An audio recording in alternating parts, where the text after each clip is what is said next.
Well, it's Tuesday, and you all know what that means. Today we got New Japan Pro Wrestling with day 6 of World Tag League. We're also going to do AEW Dark and, of course, NXT 2.0. But I want to make a note for everyone. There will be no NWA on this particular episode due to the fact there is no wrestling involved. It's just more of the thoughts between Nick Aldis and Trevor Murdoch, but you can still see it, not a big deal. But I'm not going to review about it because I normally like to review what's going on in the matches, but we're just going to proceed what we got right now for all of you. So let's begin with another episode of Deleted Wrestle Zone.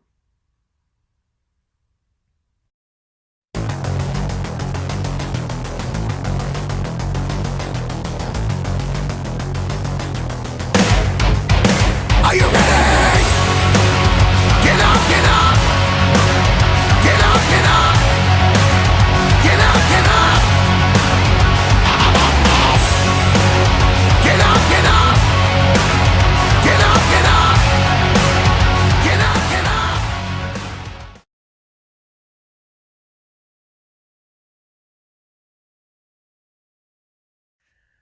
Welcome everybody to Deleted Wrestle Zone, all things that it's pro wrestling with AEW, NXT, New Japan Pro Wrestling, Impact Wrestling, the National Wrestling Alliance, various promotions, wrestlers, matches, and championships. I am your host, Gerard here. So let's begin with New Japan Pro Wrestling with day 6 of World Tag League. Once again, we opened up with the Young Lions, taking the stage. And it's this time we have Roi Oiwa and Yuto Nakashima. I have to say the Young Lions are becoming impressive, but however, many single times we've seen them either one will win or the other, but majority of the time since this double tournament took place, we've been getting time limit draws, which is okay, but I know here in the U.S. they find it that the time limit draws is full of crap, but that's how the rules are down in Japan. But right now, let's start with the first match. The first match we have Bullet Club, Chase Owens, and Balak Fale taking on Suzuki Goons, Taka Michinoku, and Suzuki Gun. Now, um, to me, we know that right now at this point, Suzuki Gun don't have any good points whatsoever. They're right now winless. They don't have any wins so far. But Bullet Club had won some matches, but however, it was Chase Owens that applied the crown jewel on Taka Michinoku, and 1, 2, 3, it is over, baby, right there. So they get 2 points. And then, of course, we got, the next match. We got, once again, the other members of Bullet Club, or should we call them the House of Torture, Yujiro Takahashi and Evil, along with the spoiler, Dick Togo in tow, taking on Tiger Mask and Yuji Nagata. Now, this match was pretty okay, it was simple, but of course, we cannot ignore the fact wherever Evil goes, Dick Togo will always be there. And I think that's what plays out. But they took Yuji Nagata was taken out, and I noticed something was odd. The referee was up; he wasn't knocked down, but he did had the general vicinity where Dick Togo was strangling Yuji Nagata. In the match, they gave Yujiro Takahashi the chance to win the match to do the 2 points. But I don't know what was that all about. But I don't know if that was botched or whatever. I couldn't tell. But the match ended in favor of House Torture, giving them 2 points as well. Now, our next match, we got Chaos, Yoshihashi, and Hiroki Goto taking on Great Bat Shield, or should we call them GBH, Tomi Akihamna, or as Kevin Keller would say, hey, look, it's Hamna, and Togi Makabe. This was a very interesting match. As you know, these guys have been in each other's throats before. They sometimes align with each other, but this time, this is all about winning the match to try to advance in the World Tag League tournament. And it was Yoshihashi who pulled off the victory on Tama Akihamna. And I think it was pretty good. I think they did find a little bit of respect for them and all that. And, that's pretty good out of them. Our next match, we have Satoshi Kojima and Hiroyoshi Tenzan taking on the GOD, Tamatanga, and Tangaloa. This match is also another good one, and it was thanks to Tangaloa who put Tenzan in a sort of crossfade submission, forcing Tenzan to tap out. It was like briefly done, so they are still in the game. Our next match, this one is a very, very fun match. We had Toru Yano and Hiroshi Tanahashi taking on Dangerous Tekkers, Zack Sabre Jr. and Taichi Move. Now, these guys are no strangers to each other. Now, we have seen on several occasions where, of course, Zack Sabre Jr. and Toru Yano had faced off each other in the past, with their silly antics in the G1 and other matches that they had dealt with in the past. And of course, Taichi has dealt with either Yano um, or Tanahashi in the past. But there was a good moment where they took him out in the back seat and they just left him there and try to block the entrance to get back in. But here's a side note: during the guest commentary for the Japanese side of New Japan, Kanemaru was there. But there was a moment where Tanahashi and Yano were able to, how do I say, take both Zack and Taichi and tie them up near the stage entrance to keep them there. But however, Kanemaru decided to help them out. But Tanahashi and Yano noticed it, and they were about to kick his butt until both Taichi and Zack Sabre submit them both.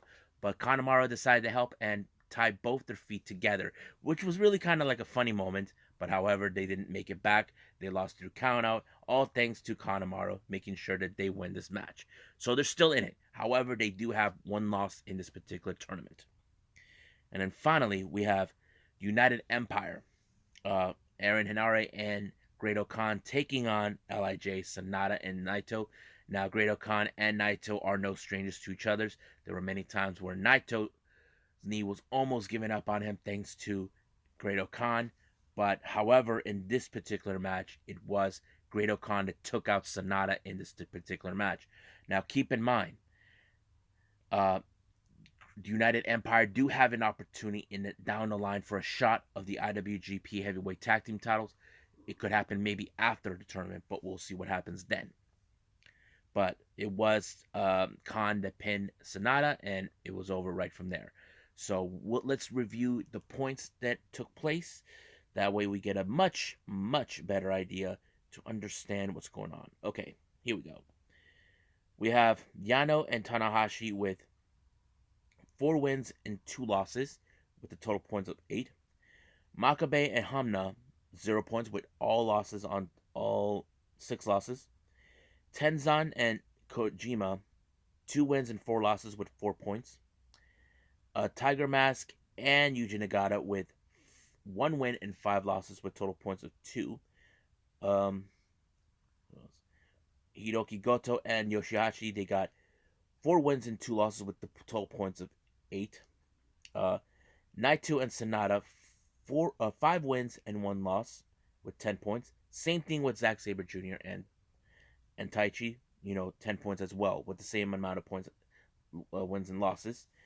Suzuki-gun, Taka and Suzuki, 6 losses with 0 points. United Empire, 4 wins and 2 losses with 8 points.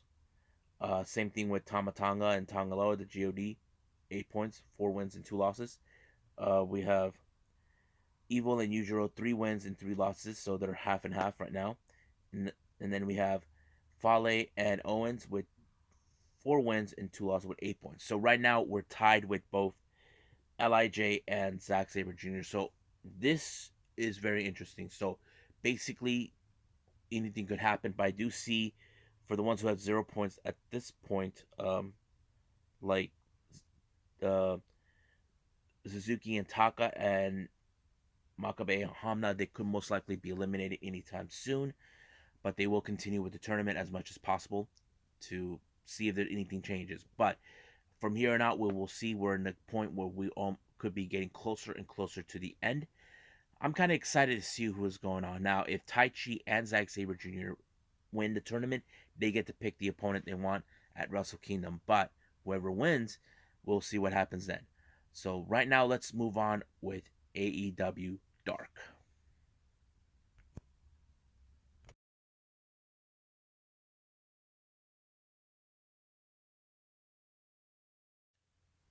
Okay, so right now let's move on with AEW Dark, where they're back at the Universe Studios in Orlando at the Soundstage Studio with 15 stack matches.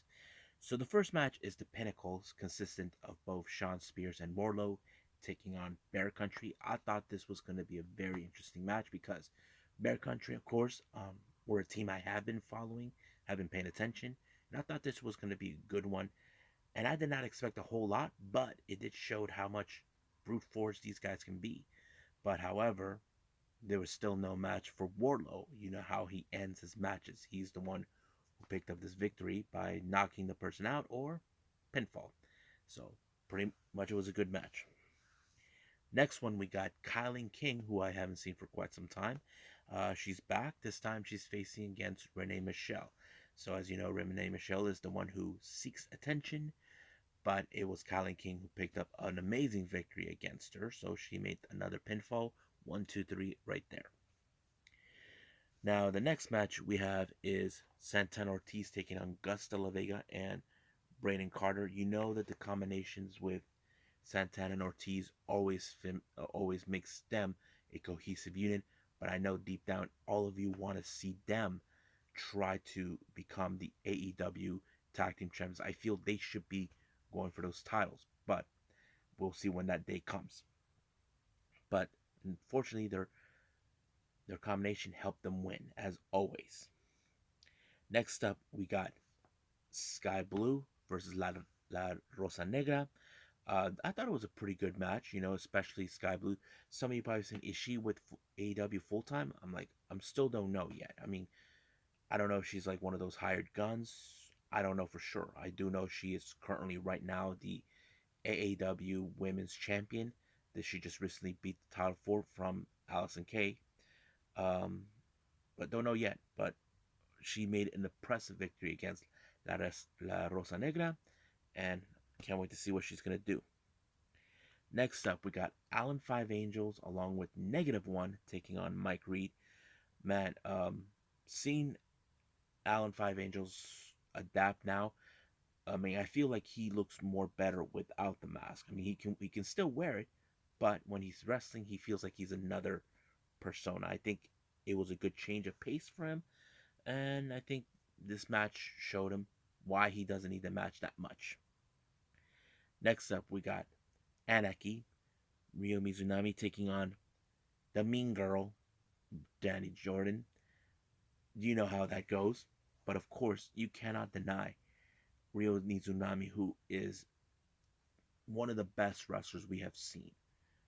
Not only she was part of the first ever AEW pay-per-view, she even competed in the AEW Women's Championship Eliminator in the Japanese bracket, but also faced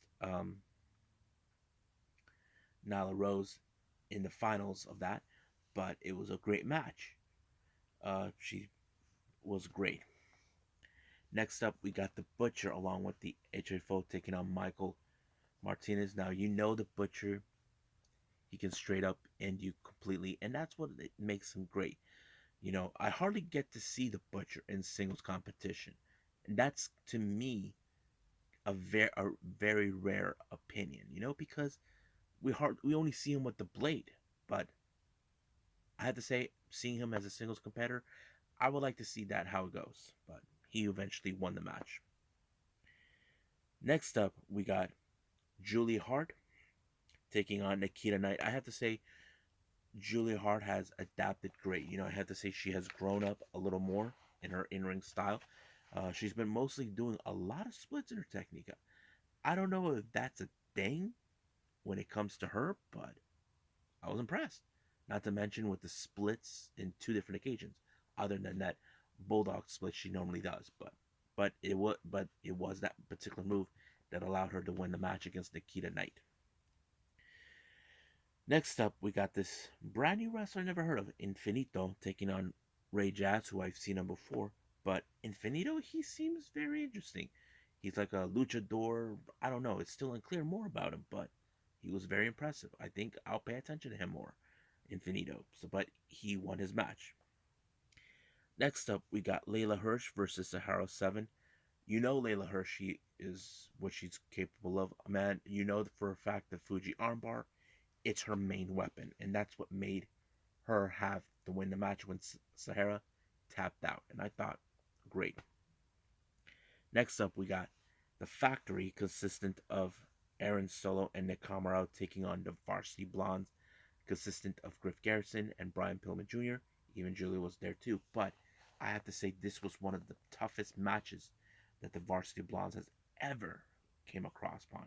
And I think this shows why they need to be running for more of the tag team division in the AEW to win gold. And I feel we know they have been on the rankings, but it's only a matter of time in the future. We know they could win it. And I think that's what makes them great, winning the matches.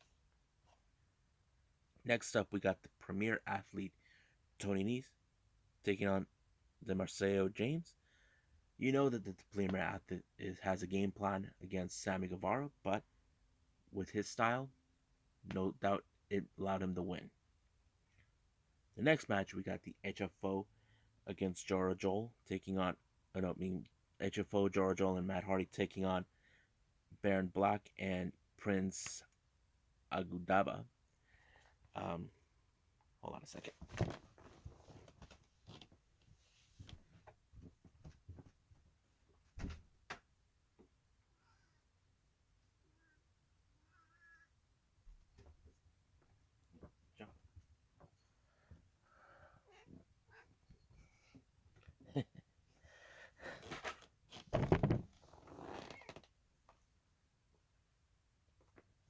Sorry, folks.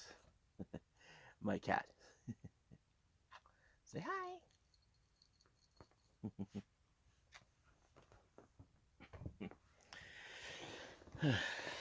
Anyway, what was that? Oh, yeah. HFO consistent of Joro Joel and Matt Hardy taking on Baron Black and Prince Agduba. Hopefully I pronounced that right. Baron Black, I've seen him many times before, but you know for a fact when it comes to Matt Hardy, there's two ways for him to win the match: either the twist of fate or the leech. But in this case, it was the twist of fate that allowed him to win the match. Finally, we got Ethan Page taking on Fuego del Sol. I have to say, what a great match seeing it, because in this type of match, you can tell Fuego is determined to prove he belongs there. But when it comes to Ego Page, he is determined to say, you don't deserve to be there because they are more better athletes than him. But however, Fuego put up a hell of a fight until Page put him in the Ego's edge, and that was it. Now our main event is Anthony Green taking on Adam Cole. I have to say it was a pretty good match. I think Anthony Green is one of those wrestlers we could definitely see in AEW, but it all depends on what AEW can do. I know they are a bit keen about who they would want to sign, but I had to say if I was Tony Khan, I would sign Anthony Green because he's amazing. But however, he came up short when Adam Cole got him in that little knee shot that he does. I forgot what he calls it, but what a good match.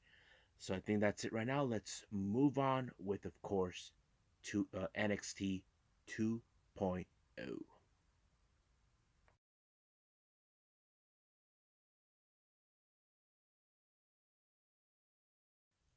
Okay, so we got NXT 2.0. This is the final go home show before this coming Sunday in War Games, which is we're going to see the battle between the old school wrestlers and the new school.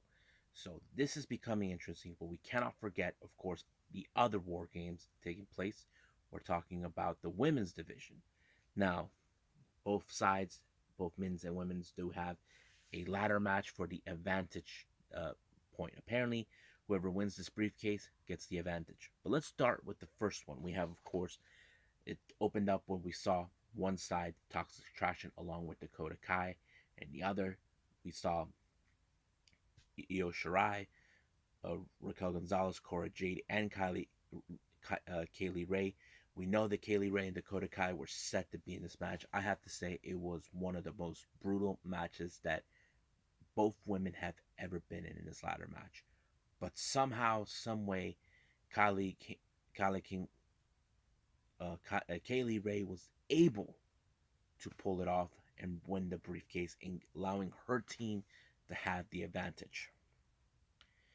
Now, in the backstage segment, we see Grizzled Young Veterans being idiots as always, they decided to do a little operation, but they were interrupted by Ikemanjiro, then Kushida, and then all of a sudden here comes the guys who they were trying to do something. Brooke Jensen's and Josh Briggs. They asked them what they were doing, and they just told them it was an operation. They have no clue what they're talking about. Like what these, they don't know what that means. Like what operation. Now our next match we have Cameron Grimes versus Andre Chase. Now Andre Chase decided to humiliate him last week, but Grimes told him to go to hell. So this time it was more like he was trying to get into his head, but apparently the cave-in put Andre Chase in his place, allowing for Grimes to win. But however, here comes Duke Hudson saying that he showed him some, how do I say, visuals, what he will look like with no hair. But of course, he was this close to preview Hudson what's going to happen. He was about to shave Andre Chase's hair, but luckily his students were there to help him. I mean, I would have liked to see Andre Chase with no hair, but um, it happened. Now, I did not expect this was going to happen.